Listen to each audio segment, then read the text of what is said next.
belajar, teman-teman. Semua proses belajar. Tapi bahwa ormas yang kan ini teman-teman bicara soal salah satu ormas yang kemudian seolah-olah kemudian menangkal mereka yang berdemo ya. Tidak salah ormas Garuda ya. Ormas Garuda itu kalau tidak salah. Nah, teman-teman, kita tidak bisa, ini menyambung dengan pertanyaan Siprianus ya, bahwa kita tidak bisa serta-merta kemudian membubarkan ormas itu dan lain sebagainya. Ingat di dalam undang-undang ormas ya teman-teman, Undang-Undang 16 2013 itu undang-undang tentang perubahan undang-undang ormas yang memastikan kan di dalam undang-undang dasar konstitusi kita itu juga memberi jaminan soal berkumpul dan juga berserikat. Maka bisa hadirlah ormas-ormas ini.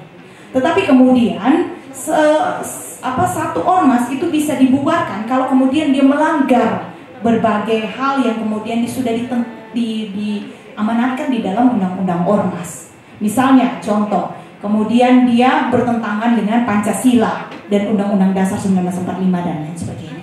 Sehingga kemudian dia tidak serta-merta, kita harus mengkaji lebih jauh kronologis dan keterlibatan seperti apa si ormas Garuda ini ketika teman-teman Papua itu berdemo. Jadi kita tidak bisa langsung serta-merta bahwa kemudian dia dibubarkan dan lain sebagainya. Tidak bisa teman-teman. Kita harus pastikan apakah yang dilakukan teman-teman ormas Garuda itu ya melanggar Pancasila, Undang-Undang Dasar dan seterusnya. Ada beberapa konteks ketika satu ormas itu bisa dibubarkan. Tapi bagi saya bahwa pada prinsipnya jaminan untuk kita boleh berpendapat dalam bentuk demo, berekspresi dalam bentuk demo dan lain sebagainya, itu kita juga harus pastikan bahwa kita tidak melanggar hak-hak orang lain juga. Kita tidak memastikan bahwa di saat demo itu kemudian kita merendahkan orang lain atau merendahkan pemerintah dan seterusnya. Teman-teman coba berlihat, bukan berarti saya tidak sependapat ketika teman-teman Papua berdemo, tapi kemudian kandungan kalimat, kata-kata yang coba dilontarkan oleh teman-teman pendemo itu juga bagi saya yang adalah orang Indonesia terasa perih, teman-teman. Terasa perih. Meskipun pada kenyataan berbeda, kita lihat dari perspektif berbeda. Memang sampai dengan hari ini kalau kita lihat teman-teman Papua, rasanya mereka belum benar-benar adil. Tapi kan soal adil ini kita bisa diskusi lebih panjang lagi soal adil seperti apa. Tapi kan kalau sampai kemudian juga seolah-olah sangat merendahkan Indonesia, menginjak-injak Indonesia dan seterusnya juga kan kasihan juga, jangan juga. Tapi ini pandangan pribadi saya ya teman-teman. Kalau kita ini kemudian menyambung ke Sisko punya pertanyaan. Kalau kita di Undana seperti tadi dibilang oleh Pak Wakil bahwa bahkan lembaga itu juga memastikan ada ruang-ruang keterbukaan informasi, ruang-ruang berpendapat dan berekspresi yang baik. Kita di Undana di dalam peraturan rektor ya teman-teman, di dalam peraturan rektor nomor 3 tahun 2019 itu di dalam pasal 30 itu juga memastikan bahwa dalam penyelenggaraan akademik Undana mengemban misi untuk mencari, menemukan, mempertahankan, menjunjung tinggi kebenaran, dan untuk memenuhi misi tersebut mahasiswa, dosen, peneliti, tenaga kependidikan yang berkarya di bidang akademik di Undana memiliki otonomi keilmuan dan kebebasan akademik. Ini artinya bahwa kita Undana pun tidak tutup mata terkait dengan ini. Kita memberi ruang bahwa kebebasan akademik itu boleh dijangkau oleh teman-teman. Tapi sepanjang yang seperti saya bilang tadi, bahwa jangan karena merasa bahwa sudah dijamin, lalu ketika berada di ruang kuliah, teman-teman tidak lagi bisa membedakan mana dosen dan mana mahasiswa. Itu ya pokoknya semau gue sudah. Pokoknya ibu jangan salah. Lu dan seterusnya. Ingat bahwa mau jaminan regulasi bagaimanapun, di dalam itu termuat nilai-nilai keadaban kita. Konteksnya ada pada harkat dan martabat kita. Sepanjang kita mampu menghargai harkat dan martabat seseorang, itu juga akan kembali pada kita.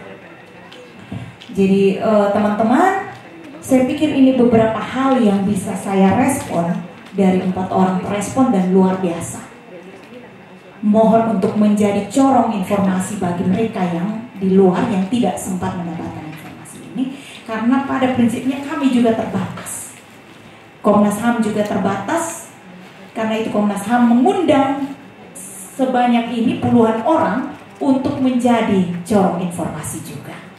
Kan yang datang juga tidak semua orang Komnas HAM. Artinya Komnas HAM juga berbagi peran yang lain ke daerah lain untuk menjadi corong informasi, dan teman-teman pun juga begitu. Ini saja yang bisa saya sampaikan. Saya kembalikan kepada moderator Bu Santi. Terima kasih. Tepuk tangan. Ya, terima kasih Pak Dawai, terima kasih Ibu Deci. Demikian adik-adik semuanya. Mudah-mudahan pada hari ini kita juga sudah bisa lebih paham lagi apa itu kebebasan berekspresi, kemudian bagaimana menggunakannya, dan kita harapannya lebih bijak ya Ibu Bapak semua dalam melaksanakan itu semua. Namun bukan berarti kita tidak punya ruang, tidak dapat memberikan atau menyampaikan ekspresi kita, karena sebenarnya itu juga untuk perubahan seperti itu ya, perubahan yang lebih baik tentu saja. Baik, kita sudah sampai di penghujung acara diskusi kita pada siang hari ini, dan izinkan saya untuk menutup. Terima kasih Bapak dan Ibu yang masih membersamai kita di dalam ruangan ini, dan terima kasih kepada Bapak dan Ibu semuanya, adik-adik yang masih setia di ruangan ini, dan saya tutup. Terima kasih. Assalamualaikum warahmatullahi wabarakatuh. Selamat siang, salam sejahtera, sehat selalu buat kita semua. Terima kasih juga kepada tim Humas Komnas HAM. Dan untuk terakhir kali juga, nanti teman-teman yang sudah mengajukan pertanyaan akan dipanggil. Di sini ada 4 orang, harap ke depan. Mbak Anjali, kemudian Mas Fasli Bero, kemudian Mas Sisko, dan terakhir tadi ada Siprianus. Mas Siprianus, silakan maju ke depan untuk menerima kaos cendera mata dari Komnas HAM. Lumayan buat malam mingguan ya.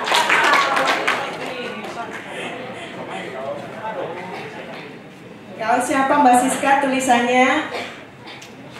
Izin Bapak Ibu, jadi ini tadi penanyanya ada 4 untuk Instagram yang nge-tag 1 orang. Jadi izin Bapak nanti untuk yang memberi, untuk penanya nanti untuk memberi kaos 2 orang Bapak Semendawai, kemudian 2 orang Ibu Deci, dan untuk Instagram Ibu Sasanti. Jadi kami persilahkan yang pertama kepada Pak Dawai, kami persilahkan untuk memberikan 2 kaos kepada 2 penanya. Silakan Adik.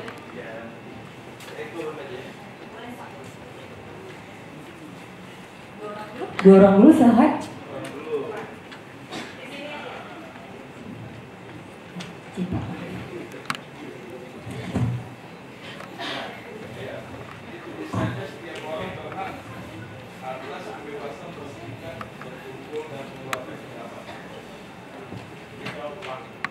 Boleh tepuk tangannya teman-teman sekalian.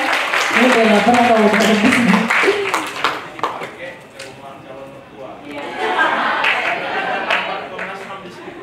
Mau pantun dulu nggak Pak? Gak usah ya.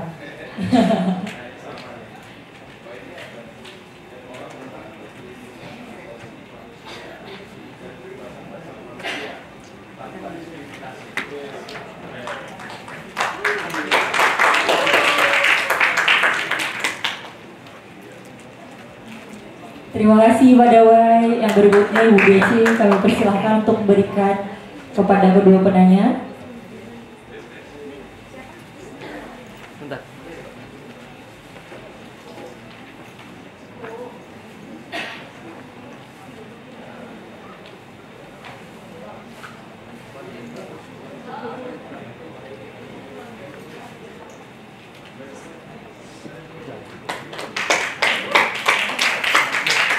Untuk yang Instagram silakan Bu Sasanti. Tadi akunnya siapa ya? Lupa aku. Sisko ya? Iya Bu. Iya Pak, yang Instagram yang nge-tag. Kayaknya orang yang sama deh, Elio apa tadi nama akunnya? Yang tadi nge-tag di Instagram? Yang nge-tag Instagram siapa? Eliatoria. Yang mana ya orangnya ya? Udah pulang, bisa diwakilin nggak temannya? Boleh. Silakan Mbak. Silakan Nona Manis. Oke, boleh tepuk tangannya buat Mbak Solia.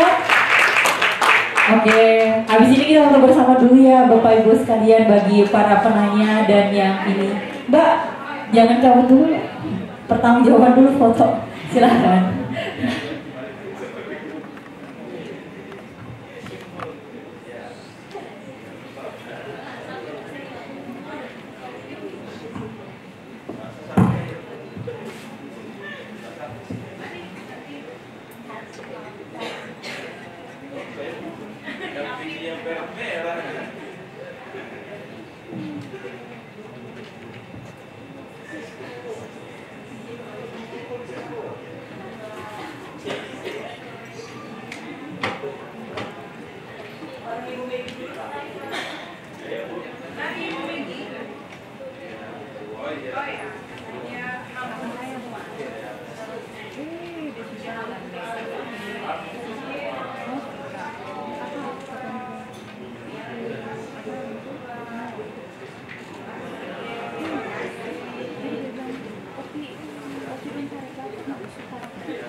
Baik, terima kasih atas materi yang telah diberikan oleh para narasumber. Semoga dapat bermanfaat bagi kita semua.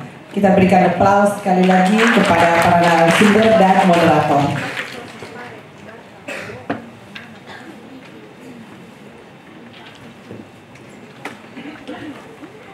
Demikianlah seluruh rangkaian acara pada hari ini.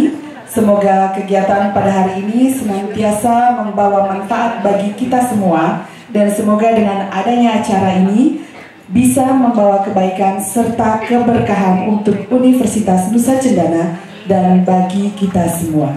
Saya Megi Raji beserta tim yang bertugas pada hari ini, kami mengucapkan terima kasih atas perhatian dan kehadiran Bapak Ibu hadirin sekalian dan para mahasiswa-mahasiswi yang kami banggakan. Mohon maaf atas segala kekurangan dan kesalahan yang terjadi selama acara ini berlangsung. Selamat siang, sampai jumpa di kesempatan yang akan datang. Tuhan memberkati.